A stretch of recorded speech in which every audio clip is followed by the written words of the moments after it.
কালকে ছিল ইস্টবেঙ্গল ও মোহনবাগানের ডার্বি ম্যাচ। সেই ম্যাচটি অনেকদিন আগেই বাতিল করে দেওয়া হয়েছিল। তা সত্ত্বেও দু দলের সমর্থকরা সবাই ডুরান্ড কাপের সেই ম্যাচটিতে যুবভারতী ক্রীড়াঙ্গন মাঠের সামনে হাজিরা দিয়েছিলেন। তাতে পশ্চিমবঙ্গের পুলিশ সেনাবাহিনী এত পরিমাণে দেওয়া হয়েছিল, সেখানে দেখে মনে হচ্ছিল না সেখানে কোনো টেররিস্ট অ্যাটাক হবে। দর্শকদের ওপর আননেসেসারিলি লাঠিচার্জ, তাদেরকে পুলিশ ভ্যানে তোলা হয়েছিল। সত্ত্বেও দর্শকদেরকে চুপ করিয়ে রাখতে পারিনি। দেখে মনে হচ্ছিল কালকে ইস্টবেঙ্গল আর মোহনবাগান দুটো টিম এক হয়ে গেছে।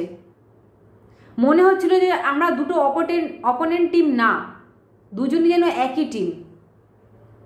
বন্ধুরা, মাঠের মধ্যে আমরা যতই লড়াই করি না কেন, যতই একে অপরের বিরুদ্ধে বলি না কেন, আসলে আমরা মানুষ, আসলে আমরা সবাই বাঙালি।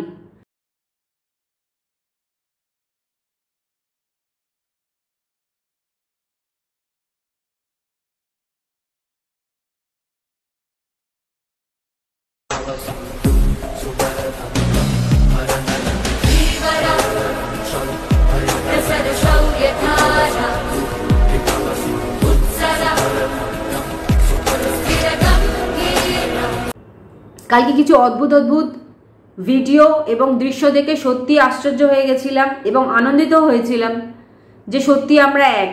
দেখে সত্যি খুব ভালো লেগেছে। রিসেন্ট একটি ভিডিওতে এগিয়ে এসেছেন বিরাট কোহলি একটি ভিডিওতে বলছেন, আপনাদেরকে এই ভিডিওটি দেখিয়ে দিচ্ছি। It's disturbing and it's shocking and I'm ashamed to be a part of that society. I think we need to change our thinking. We need to treat men and women in the same way, be respectful and treat women with some compassion. See something like that happen and for people to watch it and not do anything about it, I think it's a cowardly act. Those people have no right to call themselves men. I have only one question. If something like that happened, God forbid, to someone in your family, would you stand and watch or would you help?